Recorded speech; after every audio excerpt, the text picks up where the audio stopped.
Welcome back to my channel Aadya foundation, जहां हम पढ़ने वाले हैं बायोलॉजी में हेरिडिटी एंड इवोल्यूशन। तो हम ये क्लास 10th के चैप्टर हैं हेरिडिटी एंड इवोल्यूशन। हेरिडिटी आप जो देखते हो, एक ह्यूमन के चाइल्ड ह्यूमन ही होते हैं, एक डॉग, एक कैट, एक एलिफेंट के चाइल्ड एलिफेंट ही होते हैं। आप कभी देखोगे एक मैंगो प्लांट से आपको मैंगो ही मिलेगा, आपको लीची क्यों नहीं मिलते? तो बच्चे ये हम सोचें, ह्यूमन बींग्स ह्यूमन को ही क्यों जन्म देता है? क्यों नहीं ह्यूमन के चाइल्ड डॉग, कैट, एलिफेंट होते हैं, जबकि वह इस प्रकार के इन्वायरमेंट में रहता है जहां ह्यूमन एक डॉग से फ्रेंडशिप दिखाते हैं, ह्यूमन एक कैट के साथ फ्रेंडशिप दिखाते हैं, वह एक डिफरेंट अदर ऑर्गेनिज्म के साथ भी फ्रेंडशिप देते हैं, लेकिन उनके चाइल्ड क्यों ह्यूमन ही होते हैं? बड़ी अजीब सी सवाल है। इसी सवाल को हम इस चैप्टर के अंदर पढ़ेंगे।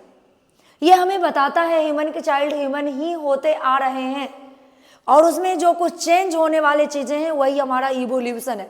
ह्यूमन के जो चाइल्ड ह्यूमन है यही हमारी हेरिडिटी है, और ह्यूमन के चाइल्ड अगर डे बाय डे बदलते जाएंगे वही हमारा इवोल्यूशन है। जस्ट लाइक एक चिंपांजी के चाइल्ड जो थे वह ह्यूमन विंग्स होमोसेपियंस बन के आया, यही हमारा इवोल्यूशन है।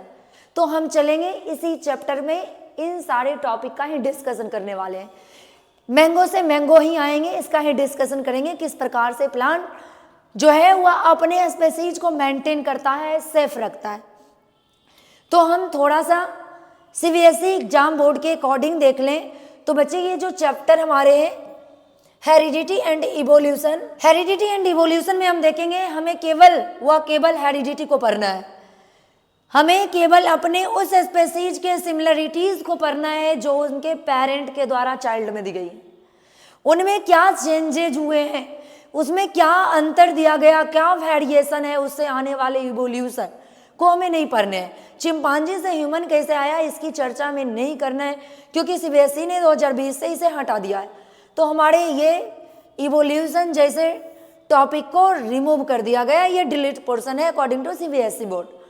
हमें केवल क्या पढ़ना है? तो हेरिडिटी पढ़ना है।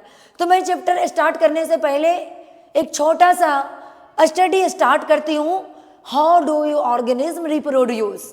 यहीं से हमारी इस चैप्टर की स्टार्टिंग होती है। ऑर्गेनिज्म जो होते हैं अपने जैसे ही चाइल्ड रिप्रोड्यूस करते हैं। तो देखती हूँ, यानी type of reproduction asexual type of reproduction, जिसमें हम देखेंगे मोस्टली जो होते हैं वह गैमिट, यानी ऐसे ऑर्गेनिज्म इन्वॉल्व होते हैं जिसमें सेक्स सेल्फ विजुअलाइज नहीं हो पाता है। हम ये नहीं क्लासिफाई कर सकते हैं या मेल है या फीमेल है, उसके स्पेसीज के ऑर्गेनिज्म का ही। तो इस प्रकार के ऑर्गेनिज्म अपने बॉडी के अलग अलग हिस्से से नए ऑर्गेनिज्म को प्रोड्यूस कर देते हैं। This call method of reproduction call asexual mode of reproduction. इस प्रकार के होने वाले रिप्रोडक्शन के तरीके को हम एसेक्सुअल मोड ऑफ रिप्रोडक्शन कहते हैं। तो बच्चे, अगर ये हाथ कटी और इससे एक नया ऑर्गेनिज्म आ गया तो इसमें क्या ही अंतर होंगे? जो सेल पहले से था, प्री एग्जिस्ट सेल, वही थोड़ा सा डेवलप किया और नया बन गया। उसमें आपको कुछ ज़्यादा चेंजेस दिखाई नहीं देते, पर आपके फ्यू चेंजेस होगा जिसमें लेंथी टाइम लगेगा। लेकिन हम एक ऐसे रिप्रोडक्शन की चर्चा करने वाली हूँ जिसमें डे बाय डे हमें चेंज दिखाई देते हैं। सेक्सुअल मोड ऑफ रिप्रोडक्शन, जिसमें सेक्स सेल इन्वॉल्व होते हैं। एक sex cell male gamete, other sex cell female gamete. Puberty के बाद जो होते हैं वह ऑर्गेनिज्म में all type of sexual organism produce gametes. जितने भी टाइप के सेक्सुअल ऑर्गेनिज्म है जिसमें सेक्स सेल अच्छे से विजुअलाइज हो सकता है, वह गैमेट प्रोड्यूस करते हैं। फीमेल गैमेट कॉल्ड ओवम, ये ओवम होंगे female gamete. Male gamete called sperm, ये स्पर्म होंगे। ये स्पर्म ओवम के साथ फर्टिलाइज होंगे और ये बनाएंगे 2n जैसे स्ट्रक्चर, जिसे हम जायगोट कहते हैं। ये जायगोट है। अब देखें parent A, example for male parent A, female parent B, इससे जन्म लेने वाले child parent C. Parent A and B से चाइल्ड ने जन्म लिया, जिसको कहते हैं हम सी, ऑफ स्प्रिंग सी। अब आप देखोगे ये ऑफ स्प्रिंग जो सी है, ये अपने ही पेरेंट ए और बी जैसे दिखाई देते हैं। ये बगल वाले पेरेंट के जैसे नहीं दिखाई देते, अपने पेरेंट की जैसे, ए एंड बी के जैसे दिखते हैं। अगर ए की नाक टेढ़ी है और बी की नाक सीधी है तो बेचारे सी की नाक कुछ टेढ़ी कुछ सीधी होगी।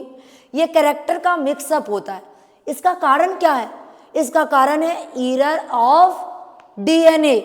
यहाँ क्या हुआ होगा, गैमीट बनते समय, गैमीट बना, नंबर ऑफ क्रोमोसोम्स आधे हो गए, half. A single set of chromosomes is called gamete. Chromosome के आधे सेट को हम गैमीट कहते हैं। फीमेल के पास भी आधे सेट ओवम में है, मेल के पास स्पर्म में भी क्रोमोसोम के आधे सेट है। तो इस स्पर्म ने और इस ओवम ने थोड़ा सा इधर झांका, थोड़ा सा उधर झांका और बना झांक झांक कर लिख दिया एक अच्छा सा।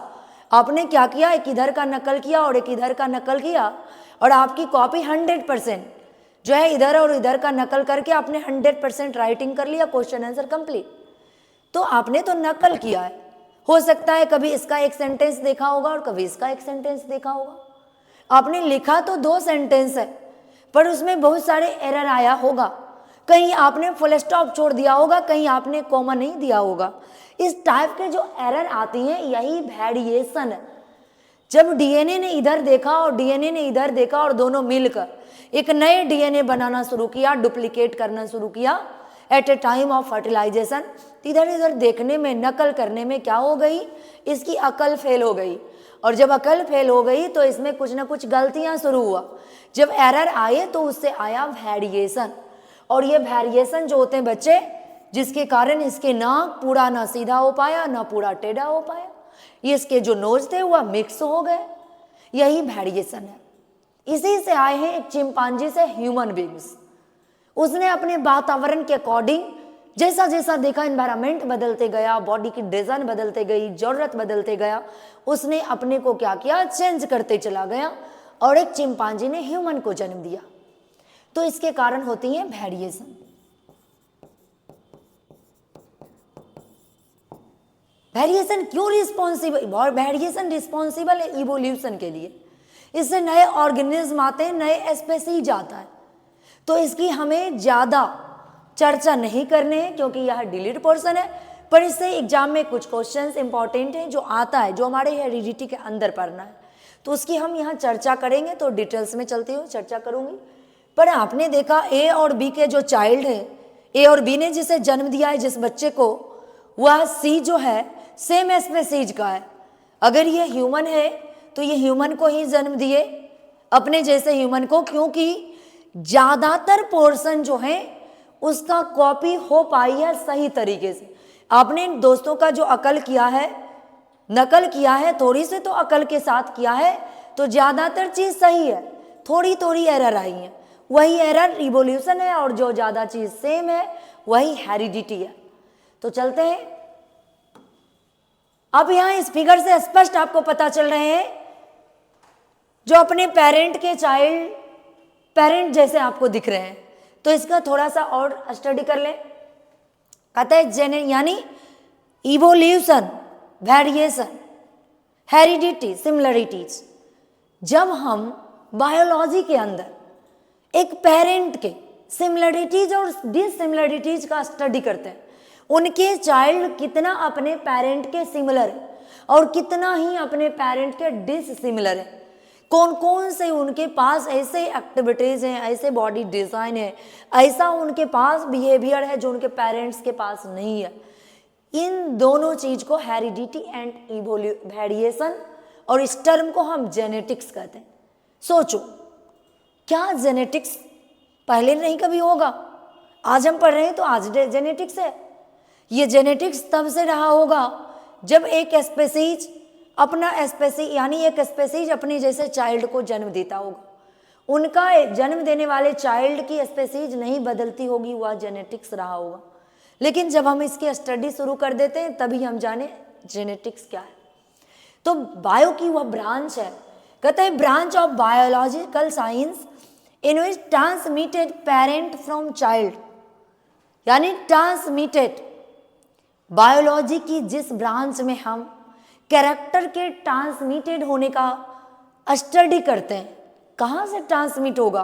तो पेरेंट से चाइल्ड में। आपके पास जो कैरेक्टर है आपके पेरेंट ने आपको दिया है, इस कैरेक्टर को हम कहते हैं इनहेरिटेंस कैरेक्टर। पेरेंट के द्वारा दिए गए जो हमारे कैरेक्टर हैं इनहेरिटेंस कैरेक्टर कहलाते हैं। इनहेरिटेंस।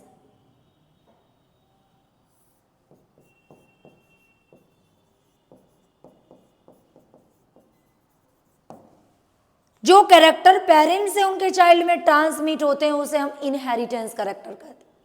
जो कुछ भी पेरेंट ने हमें दिया है, चाहे वो अपने गुड कैरेक्टर आपको दे या वो अपना बैड कैरेक्टर दे, कैरेक्टर यानी कैरेक्टर वो हमें दे रहे हैं,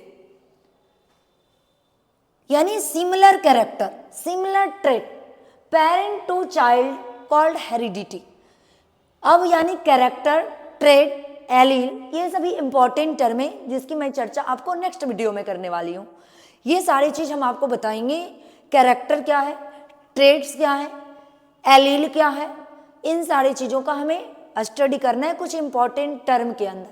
तो बच्चे कैरेक्टर भी, कैरेक्टर जो हम मेजर वर्बली बोल रहे हैं, कैरेक्टर कैरेक्टर कैरेक्टर, उसी को जो हमारे इनहेरिटेंस, जो हमारे पेरेंट के द्वारा वो कैरेक्टर हमारे तक पहुंच रहा है, inheritance character called inheritance trait. Specially कौन कैरेक्टर जा रहा है? आप बहुत डार्क कलर में हो, ये डार्क कलर एक कैरेक्टर यानी इनहेरिट कर रहा है पेरेंट टू आप में, चाइल्ड में, तो यह एक ट्रेट है। ट्रेट जो है कैरेक्टर का साइंटिफिकली टर्म है।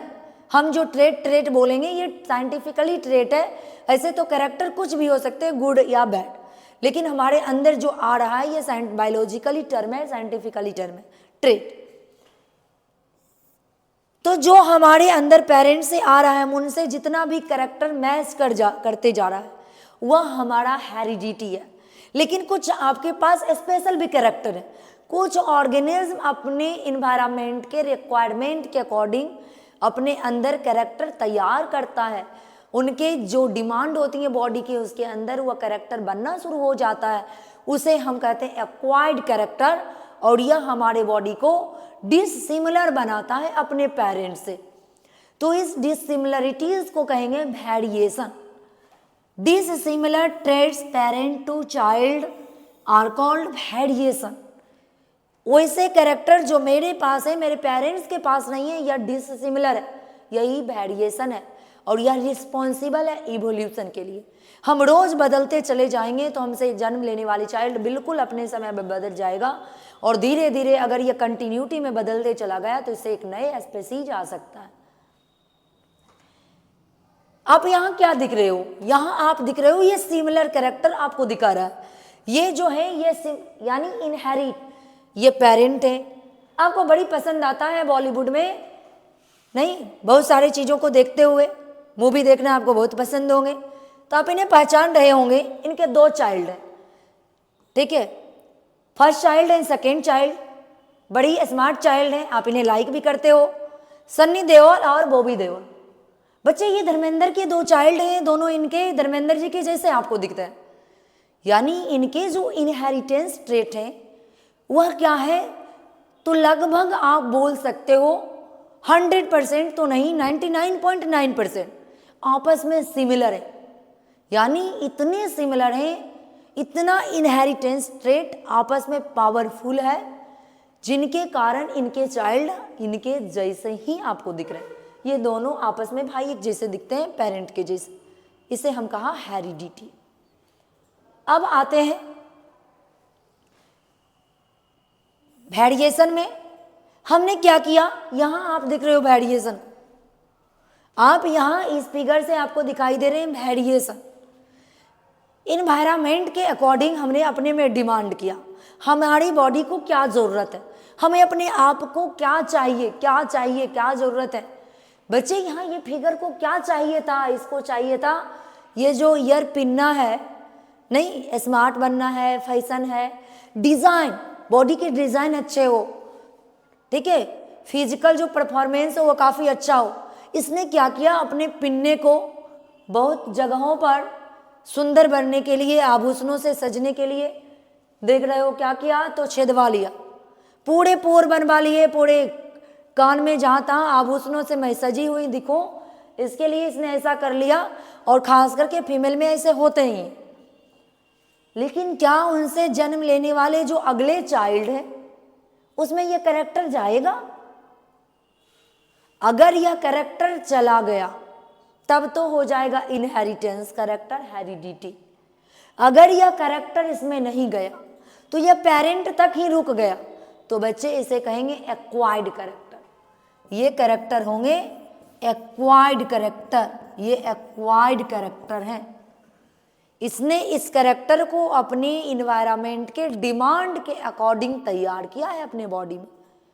जो जरूरी नहीं है उनके चाइल्ड में जाएगा ही जाएगा, नहीं भी जाएगा, नहीं जाएगा। लेकिन जो कैरेक्टर उनके चाइल्ड में चला जाएगा वह कैरेक्टर इनहेरिटेंस है, और इनहेरिटेंस कैरेक्टर हमारी हेरिडिटी है।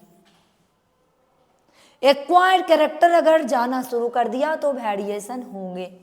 हम कुछ कैरेक्टर को अपने एनवायरनमेंट के हिसाब से अपने बॉडी में तैयार कर लेते हैं, ये वेरिएशन है। कहता है variation and acquired traits inherits from our surrounding और environments, variation responsible for evolution. मैंने आपको अभी चर्चा कर चुकी हूँ, वेरिएशन जो है वह रिस्पॉन्सिबल है इवोल्यूशन के लिए। Variation and acquired traits inherit from our surrounding और इन्वायरमेंट। ये जो वेरिएशन है, हमारे अंदर जो चेंजिंग है, ये हमारे इन्वायरमेंट्स, हमारी ज़रूरत के अनुसार आता है। और जब हमारे अंदर आ गया ऐसे करेक्टर तो उसे मैं कहूँगी एक्वायर्ड करेक्टर। तो इसके साथ हम देखते हैं वेरिएशन जो है यह हमें किस तरीके से हमें यानी इवोल्यूशन देता है, नए स्पेसीज को आने में हेल्प करता है। हमारे लाइफ में इसका बहुत कुछ इम्पोर्टेंस है। तो देखती हूँ मैं वेरिएशन हमारे अंदर कितने तरीके के होते हैं, कितने टाइप्स के वेरिएशन होते हैं। बच्चे वेरिएशन जो होंगे एक सोमेटिक बॉडी में होगा और एक हमारे अंदर गैमेटिक बॉडी में होगा। सोमेटिक बॉडी में जो होंगे वो ऑटोसोम में होंगे। जैसे पेरेंट के जो लीवर है वह लीवर पहले से प्रॉपर वर्क उनका कर रहा है उनके फूड न्यूट्रिएंट्स लेने के अकॉर्डिंग, और आप में कर रहे हैं आपके न्यूट्रिएंट्स लेने के अकॉर्डिंग। जिसका एग्जांपल मैं अच्छे से समझ लेती हूँ। जैसे एक एग्जांपल लो, पहले जो एनिमल हुआ करते थे ह्यूमन बींग्स, वह मोस्टली हार्बीवोरस थे। वह केवल प्लांट प्रोडक्ट को ही फूड के रूप में लेते थे। उस समय जो किडनी था वह सेल्यूलोज के डाइजेशन करने में उस समय जो इसकी अपेंडिक्स हुआ करती थी वह सेल्यूलोज के डाइजेशन में हेल्प करता था। पर अभी देखो आपने क्या किया, समय के साथ आपने हार्बीवोरस के तरीके को चेंज किया, कार्निवोरस बना। कार्निवोरस के बाद अभी आप ओमनिवोरस हो, यानी अब आपके अंदर सेल्यूलोज का डाइजेशन होता ही नहीं है और ये अपेंडिक्स आपके लिए जो है वर्क करना बंद कर दिया। तो क्या देखा, इवोल्यूशन हुआ, इवोल्यूशन हुए, वेरिएशन आया, पर यह सोमेटिक वेरिएशन था। हमारे ऑटोसोम के अंदर वेरिएशन हुए जो गैमीट के फॉर्म में यानी जो पेरेंट से चाइल्ड में इंटर नहीं कर पाया। वही कहता है यहाँ पर variation in acquired trait inherit from our surrounding और इन्वायरमेंट, या हम अपनी ज़रूरत के हिसाब से अपने इन्वायरमेंट से जो लेते हैं ज़रूरत के अकॉर्डिंग उसे हम एक्वायर्ड कहते हैं। हमारे वातावरण से अंदर एंट्री करते जाता है, न कि पेरेंट से एंट्री करता है। यह रिस्पॉन्सिबल है इवोल्यूशन के लिए। आपको बदलने के लिए वेरिएशन काफ़ी ज़रूरी है, तभी तो आप डे बाय डे अपने इन्वायरमेंट में अच्छे से एडजस्ट कर पाते हो। तो नेक्स्ट जो हमारा है इससे रिलेटेड बहुत सारे क्वेश्चन आते हैं।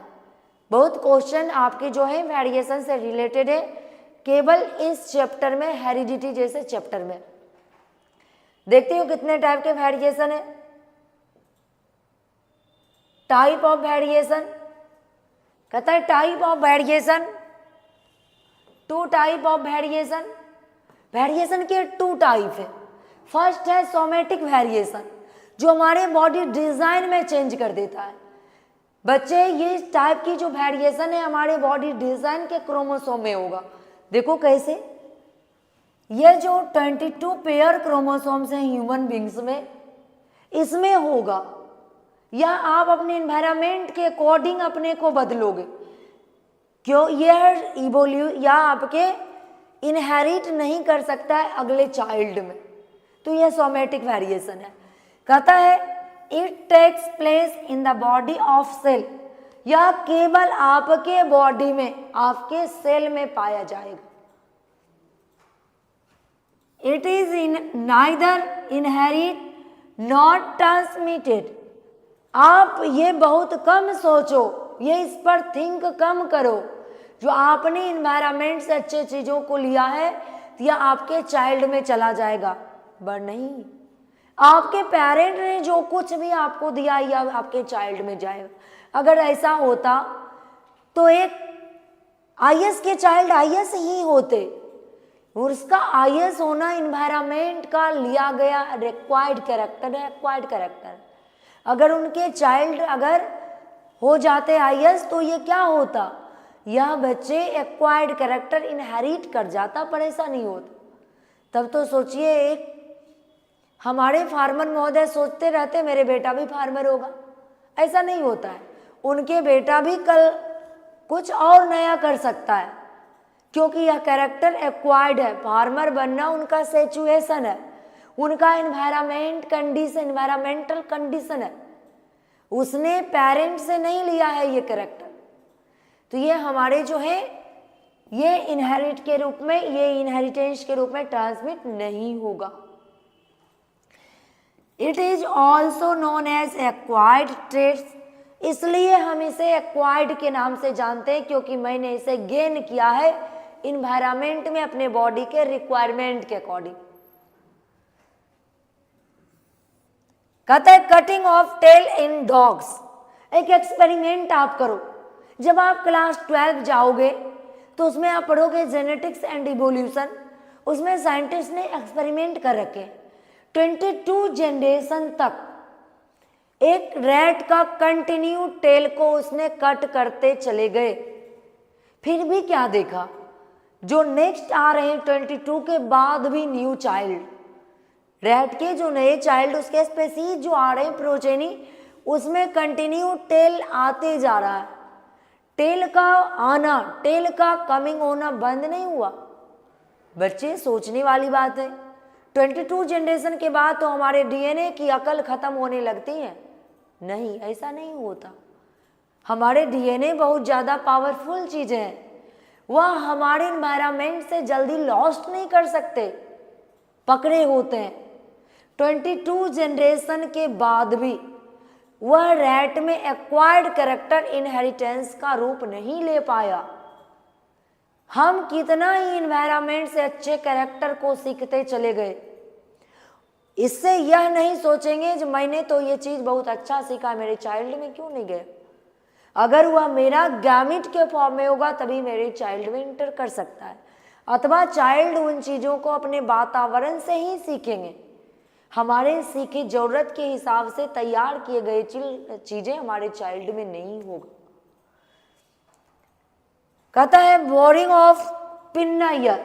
आप देखते हो, आपने क्या देखा फिगर के अकॉर्डिंग, एक फीमेल जिसकी पिन्ने में काफ़ी ईयर, पिन्ना जो ये है, ये साउंड को कैप्चर करने में हेल्प करता है। सुंदर लगने के लिए फीमेल यहाँ बोरिंग करवा लेती हैं, काफ़ी बोरिंग हुआ रहता है। क्या आप देखते हो जन्म लिए हुए चाइल्ड के पिन्ने बोरिंग होते हैं? नहीं, क्योंकि उस पिन्ने को उसने आभूषण को पहनने के लिए बोरिंग करवाया, ज़रूरत के लिए। तो आपकी वह कैरेक्टर इनहेरिट नहीं कर पाया, वह एक्वायर्ड ही रह गया। तो somatic character not inherit form of acquired trait. हमारे सोमेटिक जो कैरेक्टर है, वेरिएशन है, वह हमारे चाइल्ड में इनहेरिट नहीं कर सकता है। यहाँ हम यही पढ़ेंगे।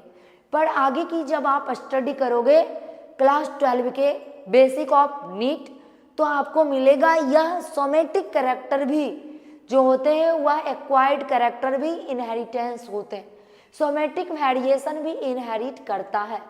जैसे जिराफ का लॉन्ग नेक, ये एग्जाम्पल्स हैं, एक्सेप्शन केस हैं जो बार बार आपके कंपटीशन लाइक एग्जाम में आएगा।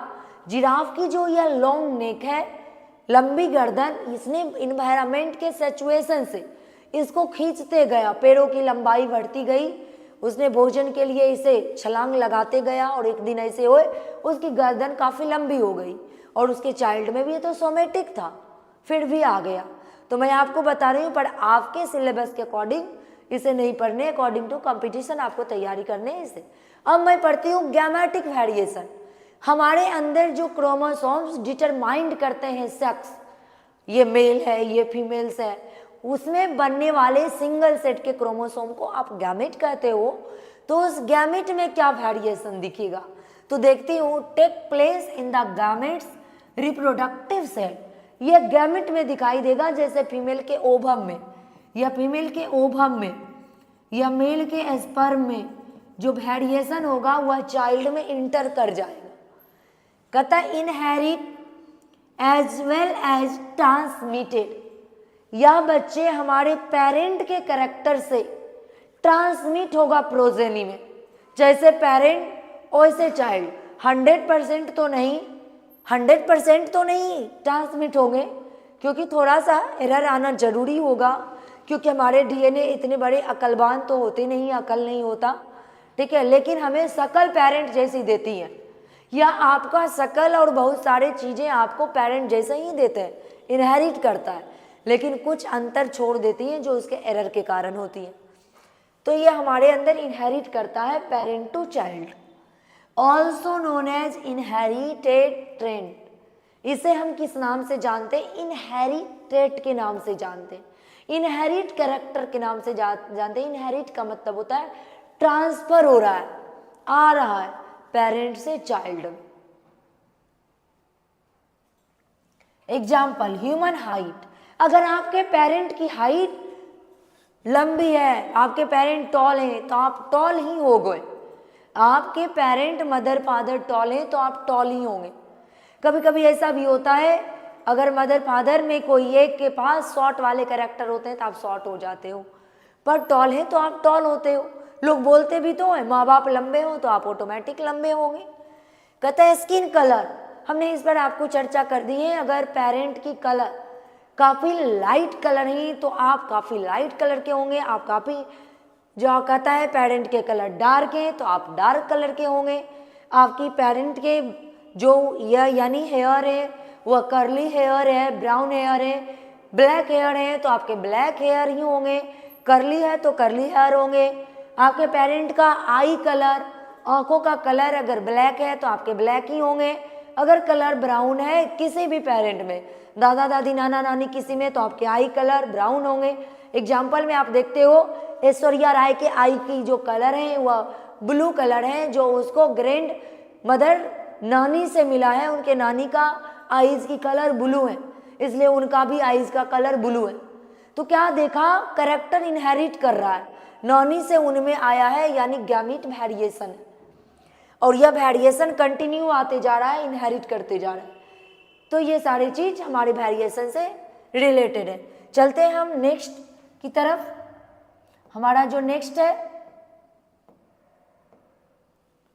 वह नेक्स्ट है, कहता है काफी इंपॉर्टेंट है, इससे रिलेटेड हमारे प्रीवियस ईयर के कई क्वेश्चंस हैं जो आपका क्वेश्चन पूछता है वेरिएशन का रिप्रोडक्शन में क्या इंपॉर्टेंस है, रिप्रोडक्शन के लिए वेरिएशन क्यों जरूरी है, इवोल्यूशन के लिए इसका क्या इंपॉर्टेंस है, हम क्यों इतनी चर्चा कर रहे हैं वेरिएशन वेरिएशन वेरिएशन। बच्चे वेरिएशन का हमारे लाइफ में काफ़ी जो है वह इम्पोर्टेंस है। आपको अपने प्लेस में, बदलते हुए इन्वायरमेंट में जो एडजस्ट करने में हेल्प करता हुआ वेरिएशन ही है। सोचो आज से 50 साल पहले की बात है, आपका इन्वायरमेंट, एक एग्जाम्पल लेते हैं हम अपने एक प्लेस का, जहाँ की एयर क्वालिटी इंडेक्स काफ़ी अच्छी थी, आपको किसी टाइप का यानी रेस्पिरेटरी प्रॉब्लम नहीं था, ऑक्सीजन अवेलेबल था। लेकिन आज हम जीने के लिए ऑक्सीजन सिलेंडर खरीदते हैं, हमें यानी प्योर गैसेज नहीं मिल रहा है। तो क्या उस एनवायरनमेंट में आप कैसे एडजस्ट कर चुके हो? अब पढ़ोगे इस 50 साल के बाद क्लाइमेट भी बदलते जा रहा है, फिर आप कैसे एडजस्ट कर रहे हो? आपका वह एडजस्टमेंट ही वेरिएशन है, वेरिएशन है। आप ठंडे में अपने को एडजस्ट करते हो, गर्मी में एडजस्ट करते हो, बरसात में एडजस्ट करते हो, आप एक जगह से दूसरे जगह भी अपने को सरवाइव करने के लिए फिट हो। यह वेरिएशन ही वेरिएशन है। अगर वेरिएशन तेरे अंदर नहीं होता तो आप जहाँ रहते बस वहीं सरवाइव करते। आपकी सीजन चेंज होती, आप जगह चेंज करते, तब तो बचना ही मुश्किल था। हमारे जैसे स्पेसीज को आना ही मुश्किल था। स्पेसीज एक दिन के बाद खत्म हो जाते अर्थ पर से, पर ऐसा नहीं होगा। यह स्पेसीज को मेंटेन करके रखा है, नया लाने में ही मदद करता है। तो एडजस्टमेंट में इसका काफ़ी ज़्यादा इंपॉर्टेंस है। एग्जाम में आए हुए क्वेश्चन हैं और आएंगे। देखिए एक आता है accumulation of variation during reproduction. इसका रिप्रोडक्शन में इस तरीके से इंपॉर्टेंस है जिसकी हम स्टडी करें।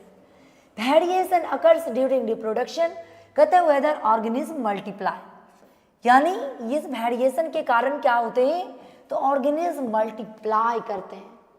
बच्चे इसका एसेक्सुअल में भी काफी इंपॉर्टेंस है और सेक्सुअल में भी। हमने पढ़ा एक सेक्सुअल में गैमेट इन्वॉल्व नहीं होते हैं, तो गैमेटिक एग्जाम्पल गैमेटिक वेरिएशन इसमें आपको देखने को नहीं मिलेगा। Gametic variation no occurs in no found in asexual mode of reproduction, but sexual reproduction में दोनों टाइप के वेरिएशन हो, सोमेटिक और गैमेटिक, इसलिए इसमें काफी ज्यादा इसका इंपॉर्टेंस है। लेती हूँ एसेक्सुअल मोड ऑफ रिप्रोडक्शन को। एसेक्सुअल मोड ऑफ रिप्रोडक्शन में क्या होंगे, इसमें गैमेट वेरिएशन आपको नहीं देखने को मिलेगा क्योंकि इसके अंदर गैमेट इन्वॉल्व ही नहीं होते। देखो कहता है वेरिएशन आर फेवर, वेरिएशन जरूरी है, इसके फेवर में वर्क करते हैं, इसको एडजस्ट करने में हेल्प करते हैं। आप एक एग्जाम्पल लो माइक्रो ऑर्गेनिज्म का। बच्चे आप देखते हो मदर दूध से दही बना देती हैं जिसमें लैक्टोबैसिलस जो है, लैक्टोबैसिलस दूध को दही में कन्वर्ट कर देता है। दूध का टेस्ट मीठा होता है लैक्टो शुगर के कारण, और दही का टेस्ट खट्टा होता है लैक्टिक एसिड के कारण। तो लैक्टोबैसिलस माइक्रो ऑर्गेनिज्म मिल्क को कन्वर्ट कर देते हैं कर्ड में। तो आप देखोगे जब ये यानी गर्मी का समय होता है, स्ट्रीम कंडीशन होते हैं, स्टीम हॉट कंडीशन, तो मदर मिल्क को ठंडा करते करते तब उसमें थोड़ी सी लैक्टोबैसिलस देती हैं और आपका कर्ड तैयार हो जाता है। लेकिन जब सीजन होती है विंटर की तो मदर दूध को गर्म करके लैक्टोबैसिलस देती हैं। वह देती क्या है, वह मिल्क को ठंडा और गर्म करती है, यानी कंडीशन प्रोवाइड करती हैं। वह लैक्टोबैसिलस को इन्वायरमेंट प्रोवाइड करती हैं जहां पर वह अच्छे से एडजस्ट कर सके। अगर वह एडजस्ट नहीं करता है तो उसके अंदर चेंज होना शुरू हो जाता है, वेरिएशन होना शुरू हो जाता है। तो वेरिएशन तो इसके लिए भी फेवर है, एसेक्सुअली के लिए भी और सेक्सुअल मोड ऑफ रिप्रोडक्शन के लिए भी फेवर है। पर इसमें इसकी जो है वेरिएशन की स्मॉल फ्यू क्वांटिटी आपको दिखाई देते हैं। हम काफ़ी जो है वह आसानी से स्टडी नहीं कर पाते, काफ़ी धीरे धीरे इसके स्टडी कर पाते जिसमें क्या चेंजिंग हुआ है। लेकिन सेक्सुअली में हम काफ़ी तेज़ी से इसके बारे में पता कर लेते हैं, इसमें इतना चेंज हुआ है। जैसे पेरेंट्स से आप में चेंज का पता करना काफ़ी इजी है, लेकिन इसके अंदर चेंज का पता करना काफ़ी कहता है यानी रिस्की है। हम इसके लिए काफ़ी रिस्क तरीके से पता करते हैं इसमें कितना एक जनरेशन से दूसरे में चेंजिंग आया है।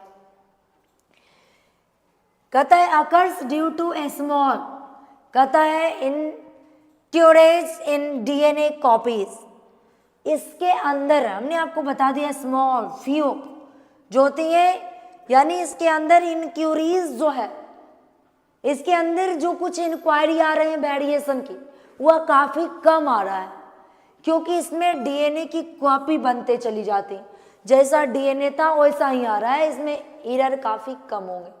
सोचो आपको कोई कहे आपको चीटिंग करना है, बिल्कुल करनी है, आपको चीट बनाकर दे दिया जो आपके खुद के राइटिंग किए हुए और उससे आपको कहा इसे आपको नकल करने पूरा छाप लो। क्या आप जो अपने ही बनाए हुए राइटिंग से बनाए हुए चीट से जो आप नकल कर रहे हो तो आपके पास पूरी अकल है, आप अच्छे तरीक़ा से उसका कॉपी करोगे, जिसमें आपका नाम मात्र का एरर दिखाई देगा। जब एरर होगा ही कम तो वेरिएशन भी तो काफी कम होगा। वही चीज तो होते हैं सेक्सुअल मोड ऑफ रिप्रोडक्शन। और यहां हम देखें सेक्सुअल मोड ऑफ रिप्रोडक्शन में वेरिएशन आर लार्ज, इसमें काफी ज्यादा वेरिएशन होता है, काफी अंतर होते हैं। पेरेंट्स से आप काफी अलग दिख रहे हो, हम आराम से कह सकते हैं। हमने जैसे आपको स्टार्टिंग में बताया है, आप ना तो 100% मदर जैसे दिख रहे हो, ना 100% फादर जैसे दिख रहे हो। दोनों का मिक्स करने के बाद भी वैसे करेक्टर्स आप में स्पेशली हैं जो ना मदर में दिखता है ना फादर में दिखता है। तो आप में इस वेरिएशन का स्टडी करना इजी है, तो सेक्सुअल में इसका स्टडी करना इजी होता है। कहता है occurs due to crossing over, separation of chromosomes, mutation. यह क्यों होता है? ये क्रोमोसोम के सेपरेशन के कारण होते हैं। Time of gamete formation, female में फीमेल गैमेट ओवम बनते हैं, गैमेट सिंगल सेल सेपरेट हो गया, single set of chromosomes. Male में single set of chromosome separate हो गया। एग्जाम्पल में स्पर्म एक्स एंड वाई जो है वो सेपरेट हो गए अपने अपने कैरेक्टर को लेकर। जब क्रोमोसोम सेपरेट हो गया, अब आया स्पर्म ओवम के साथ क्रॉस करने के लिए, फ्यूज करने के लिए। थोड़ा इधर से झांका, थोड़ा उधर से झांका, जिसके कारण इसकी थोड़ी सी अकल फेल हुई, और अकल फेल हुई तो हो क्या गया, ब्लंडर मिस्टेक हुए, और वही मिस्टेक वेरिएशन हुआ। वह वेरिएशन हुआ क्योंकि उसमें ब्लंडर मिस्टेक एरर आते चले गए और उसने आपको बदल रखा। तो सेक्सुअल में स्टडी करना इजी है। तो वही सारे इंपॉर्टेंस ऑफ वेरिएशन है। देखो कहता है depending upon the nature of variation, different individual would have different kind of advantage. यहाँ देखने को मिलेगा, यानी इसका इंपॉर्टेंस हमने क्या देखा सेक्सुअल मोड ऑफ रिप्रोडक्शन में, या आपको एक स्पेशल टाइप की स्पेसीज लाने में हेल्प करते हैं, चेंज करता है वातावरण में, आप एडजस्ट कर पाते हो। वही एडजस्टमेंट के हम स्टडी करते हैं। कहता है depending upon the nature of variation, हमारे अंदर कैसा वेरिएशन होगा, नेचर के अकॉर्डिंग होगा। नेचर इस तरीके का इन्वायरमेंट क्रिएट करेगा, वैसा ही वेरिएशन होगा। कहता है different individual would have different kind of advantage. यह जो है अलग अलग इंडिविजुअल में अलग अलग तरीके से होते हैं, जो उसे उसके लिए एडवांटेज, उसे अच्छाइयाँ देती है, उसे प्रॉफिट होता है उसको। जैसे मैंने आपको अभी इसी लैक्टोबैसिलस की चर्चा की थी। ये भाई लैक्टोबैसिलस, अगर आप इसे मिल्क से बने हुए कर्ड को माइक्रोस्कोप के स्लाइड पर रखोगे और देखोगे तो आपको रॉड शेप लाइक स्ट्रक्चर दिखेगा, ये लैक्टोबैसिलस। मिल्क को कर्ड में कन्वर्ट होने के लिए एक निश्चित टेम्परेचर की रिक्वायर्ड होती है। वह टेम्परेचर 30 से कहता है 33 डिग्री सेल्सियस होना चाहिए, बस इतना ही होना चाहिए, इससे ज़्यादा नहीं। इससे ज़्यादा अगर होंगे तो लैक्टोबैसिलस क्या होगा, अपने फॉर्म को बदल लेगा। आप देखोगे आपके मिल्क कर्ड में कन्वर्ट भी नहीं होंगे और उसका टेस्ट भी खराब हो जाए। क्या पता ये डेड कर चुका होगा, क्या पता इसने डिफरेंट टाइप का एंजाइम अपने एडजस्ट करने के लिए अलग अलग टाइप का एंजाइम रिलीज किया होगा, जिसके कारण उसका टेस्ट खराब हो गया। लेकिन ऐसा तो हमने स्टीम कंडीशन में देखा, स्टीम हॉट कंडीशन में, लेकिन कभी ठंडे के समय में देखें क्या करती है मदर, जब सिचुएशन आपका नेचुरल जो है क्लाइमेट है वह ठंडा हो चुका है, इन्वायरमेंट में ठंडे, जहाँ इतनी डिग्री टेम्परेचर आपको नेचर नहीं प्रोवाइड कर पा रहा है, तो मदर उस मिल्क को यानी ये देती हैं, टेम्परेचर प्रोवाइड करती हैं, मिल्क को देती हैं, नो, ये लैक्टोबैसिलस को अपने एडेप्ट होने के लिए देती हैं, उसके एडेप्टेशन के लिए देती हैं। अगर इतना टेम्परेचर उसको नहीं मिलेगा तब पर भी हमारे मिल्क कर्ड में कन्वर्ट नहीं होंगे। तो यही चीज़ हमको बताता है सारे अलग अलग ऑर्गेनिज्म के लिए नेचर डिफरेंट टाइप का एडजस्टमेंट देती है, सभी के लिए एक ही टाइप का इन्वायरमेंट चेंजिंग नहीं कर सकती। डिफरेंट टाइप का देगी। कुछ के लिए इम्पोर्टेंस है, कुछ के लिए या हार्मफुल भी है और कुछ के लिए प्रॉफिटफुल भी है। बदलते हुए इन्वायरमेंट में नए जीव आ भी सकते हैं और पुराने जीव चले भी जाएंगे। कुछ जीव अपने लाइफ को छोड़ भी देंगे क्योंकि इस वेरिएशन में वो अपने को एडजस्ट नहीं कर पाएगा। देखते हो, कहता है bacteria date can withstand heat will survive better in A heat wave. Bacteria की जो बॉडी होती है वह गर्मी के दिनों में हीट में अच्छे से सर्वाइव करता है, इसलिए वह हीट वेव में आराम से एडजस्ट कर पाते हैं और अपनी जो पॉपुलेशन होती है उसको इंक्रीज करते रहता है। इस समय इसका रिप्रोडक्शन काफी तेजी से होता है, जो इसको बताता है एडजस्ट कर रहा है। कहता है main advantage of variation of species is that is increase the change of its survival in a changing environment। मैंने आपको इस पर अभी चर्चा कर रही ही हूँ।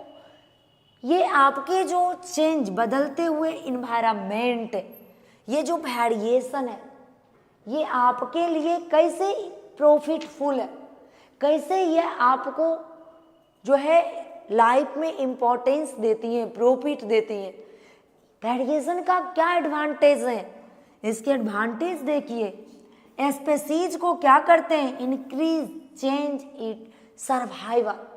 बच्चे ये स्पीसीज को उस बदलते हुए इन्वायरमेंट में, वातावरण में जीने के लिए फिट बनाता है, यानी हमारे अंदर इस तरीके के बदलाव कर देते हैं, चेंजिंग कर देता, जिसके कारण मैं इस बदलते हुए वातावरण में आराम से एडजस्ट कर सकूं।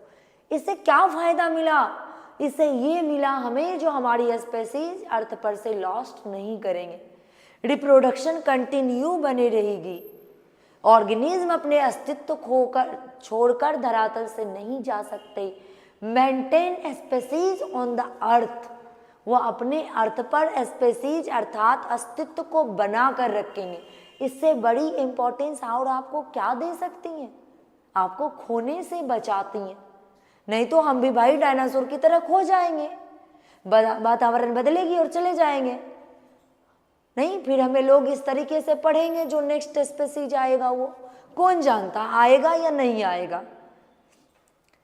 तो इसमें आपको सरवाइव करने में मदद करती हैं, या आपके लिए एक काफी बड़ा फेवर का काम करती है, आपके लिए एक बड़ा फ्रेंड का काम करती हैं, जो बदलते हुए समय में आपको कॉन्शियस करवाती हैं, आपको सेंस दिलवाती हैं, आपके सेंसिटिव लाइफ में हेल्प करती हैं।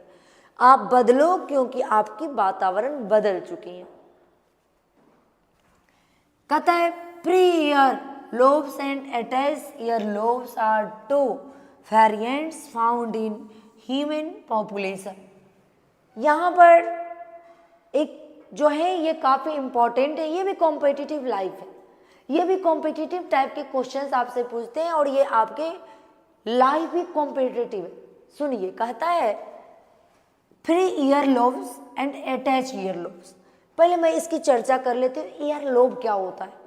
आपके जो ये ईयर पिन्ना होता है, इसका काम है साउंड के फ्रीक्वेंसी को कैच करना। जैसे आपकी आईज लाइट का जो यानी रेज जो आ रही है लाइट का, उसको कैच करती हैं, जिसे हमने कंट्रोल कोऑर्डिनेशन जैसे चैप्टर में पढ़ते हैं, रिसेप्टर का काम करती हैं, रिसीव करती हैं।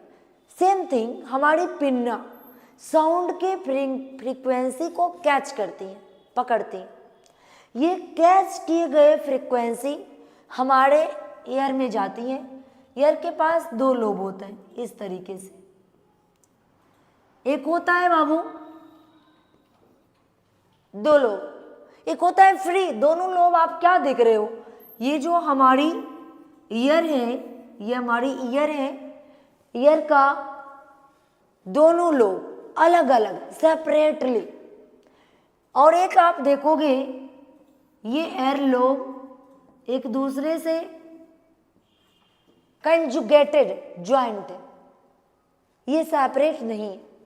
ज्यादातर लोग आपको ऐसे ही दिखता है, ज्यादातर जो होते हैं पर्सन आपको इस टाइप के ही दिखते हैं, अटैच ईयर लोब्स। और आपका रेयरली दिखते हैं फ्री ईयरलोब। वही कहता है, यानी पी डिग्री एनालिसिस से हम देखते हैं अगर ये जो है या फ्री ईयरलोब है, यानी ये मेल, एग्जाम्पल में मेल लेते हैं जिनके फ्री ईयरलोब है, ये फीमेल है जिसके कंजुगेटेड ईयरलोब है, इसके 2 ईयरलोब आपस में पकड़े हुए हैं और मेल के फ्री हैं। नेक्स्ट जो जन्म लेने वाले चाइल्ड है उसमें हो सकता है चाइल्ड में ईयरलोब कंजुगेटेड होगा, क्योंकि कंजुगेटेड ईयरलोब जो है वह अपना पावर दिखाता है, वह डोमिनेंट ट्रेट दिखाते हैं, पावरफुल कैरेक्टर दिखाते हैं, और ऐसे ही ह्यूमन आने की चांस होती। पर कुछ ऐसे नेक्स्ट आगे देखेंगे तो ऐसे भी होंगे जिनका ईयरलोब फ्री होगा, फ्री ईयरलोब होगा जो हेड से डाउन होंगे। फ्री ईयरलोब जो होते हैं या हेड से डाउन हिस्से में होते हैं। आप इस ईयरलोब को देखिए, ये फ्री ईयरलोब है जो डाउन में है, और इस ईयरलोब को आप देखिए जो ईयर के ऊपर है, ये डोमिनेंट कंजुगेटेड फ्री ईयरलोब, और ये जो है ये फ्री ईयरलोब है जो रिसेसिव है, लेकिन यह इंपॉर्टेंट है ईयरलोब।